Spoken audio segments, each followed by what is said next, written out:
Okay. Good morning, boys and girls. My name is Mrs. Kile, and I'm going to read Chapter 6 of The World According to Humphrey. This chapter is titled Moonlight Madness. I waited until the school was completely quiet. No students, no teachers, no Mr. Morales. Then I got busy because I had a lot of work to do. Big work for a small hamster. First, I took the Moonlighters Club clipping out of my notebook.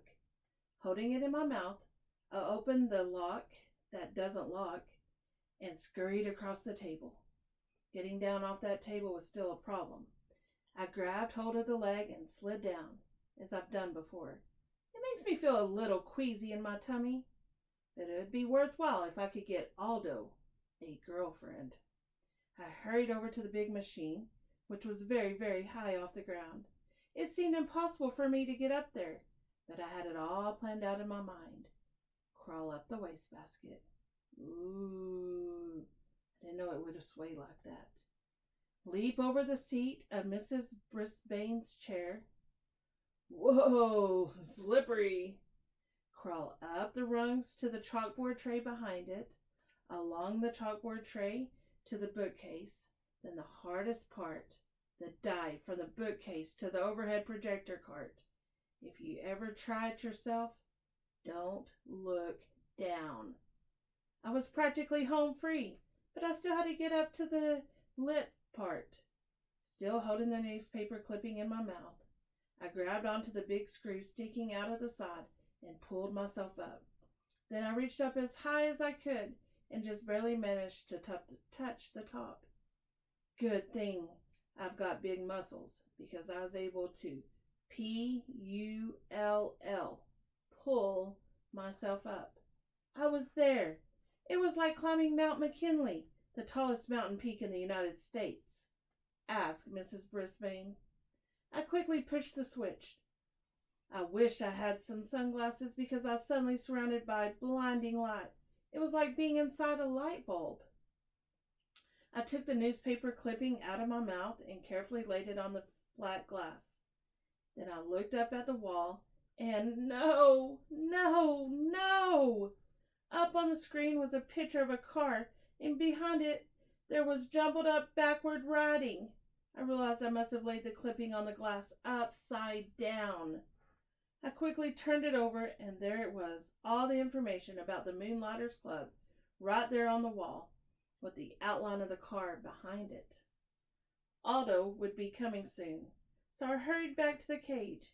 It was faster getting back because it was mostly downhill until the very end, when I had to swing my way up the cord to the blinds and back to the table. I was panting pretty hard by the time I closed the cage door behind me. I didn't even have time to catch my breath before Aldo swung the door open. Whoa! Who left that on? He exclaimed as he entered. That thing could overheat. He hurried over to the overhead projector. Look at the wall! Look up at the wall! I squeaked, but the words only sounded like hamster peeps. Otto didn't waste a second. He flicked the machine off. All that work for nothing. But then a funny thing happened. Aldo turned the machine back on and looked at the wall. What's this? He muttered. Why did Mrs. Brisbane have this up here? Hey, nice car. He squinted up at the screen. Look, Humphrey, the Moonlighters Club for people who work at night like me. And me, I thought. I was still quite exhausted from all that effort. Otto stared at the big ad on the wall for a while. Then he turned off the projector and went to work and never mentioned it again. Yes, I was annoyed. I had failed. But at least I had tried, which was more than I can say for one of my classmates. Yes, Saye Nasiri, with her own furry ears, had heard her promise, Mrs. Brisbane, that she would raise her hand in class, but so far she'd been as silent as a statue. Her week was almost up. Even though I'd scolded her the day she fed me, she paid no more attention to me than she had to her teacher. You should really listen to your teacher, even Mrs. Brisbane, and you should always listen to your hamster. I was worried about Aldo and about Saye, but I had to admit my journey had been so tiring that Nocturnal or not, I slept soundly the rest of the night. The next day began in a very surprising way. I have something to share with you all, Mrs. Brisbane announced. She held up a postcard with a picture of a colorful parrots perched in lush green trees. A postcard from Mrs. McNamara. Mrs. Brisbane would never call her Mrs. Mac. It says, "Greetings to my favorite class in the world, room 26. I'm now working in a school here in Brazil. This country is beautiful and friendly. I really enjoyed talking with the parrots in the rainforest. I miss you all, especially my pal Humphrey. Lots of love, Mrs. Mac." Mrs. Brisbane had to say Mrs. Mac since that's the way the card was signed. Happy, happy, happy. Not only did Mrs. Mac remember me, she missed me most of all. Oh, and I missed her most of all, too. Especially every time I looked at Mrs. Brisbane and she glared back at me. Mrs. Brisbane showed us Brazil on the map, and it's far away. I like to be that far away from Mrs. Brisbane. My head was so filled with memories of Mrs. Mac that I only got 75% on my vocabulary test. After we graded the test in class, Mrs. Brisbane said, "If you got 100% on the test, please raise your hand." That woke me up. What a clever way to get Kile to raise her hand, because she always gets 100%. AJ raised his hand. Art raised his hand. Kile just stared down at her desktop. I was starting to get really mad at her. When it was time for map work, Mrs. Brisbane clicked on the overhead projector, and there it was, the Moonlighters Club ad right on the wall. Mrs. Brisbane wrinkled her nose, picked up the paper, and looked at both sides. Then she held it up to the light, and I think maybe she noticed those little tiny holes my teeth had made when I carried it over there. Mrs. Brisbane looked over at my cage and wrinkled her nose again. Then she crumpled the paper and threw it into the wastebasket.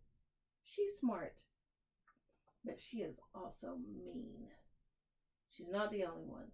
While she went on her map work, wait for the bell, Garth Tugwell started making some very rude noises. Mrs. Brisbane didn't even turn around.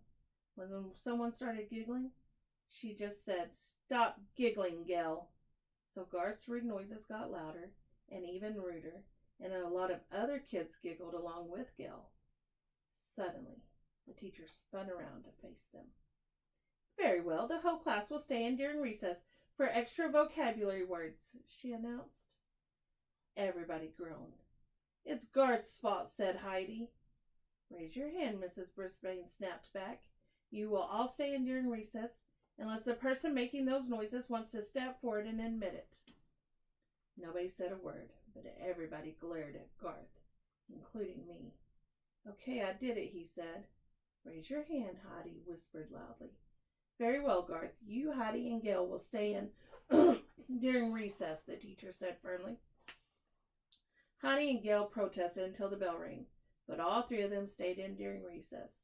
Instead of making them do extra vocabulary words, though, Mrs. Brisbane let them rest their heads on their desks, after she lectured them about their behavior, of course.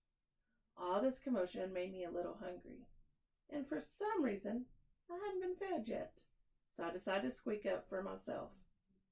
Mrs. Brisbane turned and pointed at me angrily. "I don't need any trouble out of you either," she said. Heidi raised her hand. "I don't think he's been fed today," she said. Mrs. Brisbane told Garth to feed me. Then she dismissed the girls and told them to go outside and play for the rest of recess. So she wasn't completely mean to them, anyway. She even trusted Garth to be alone in the room while she took some papers down to the office.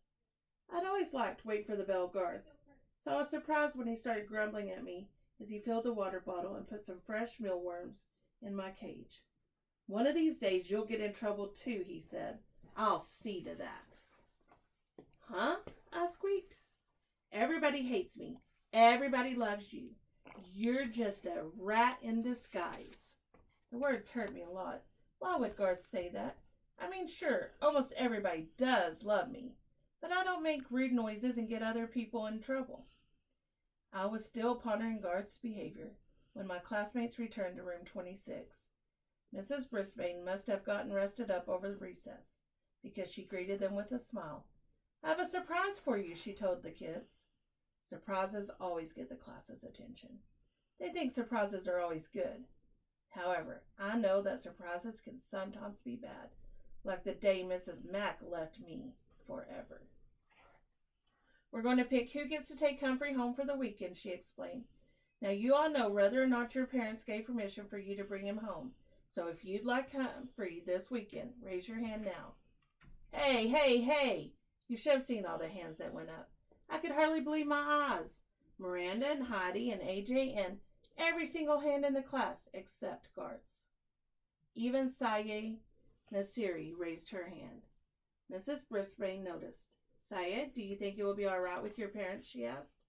Saye nodded her head. "I can't hear you," said Mrs. Brisbane. "Yes, ma'am," said Saye. It was strange to hear her voice in the classroom. Mrs. Brisbane gave her a note to bring back from her family on Friday.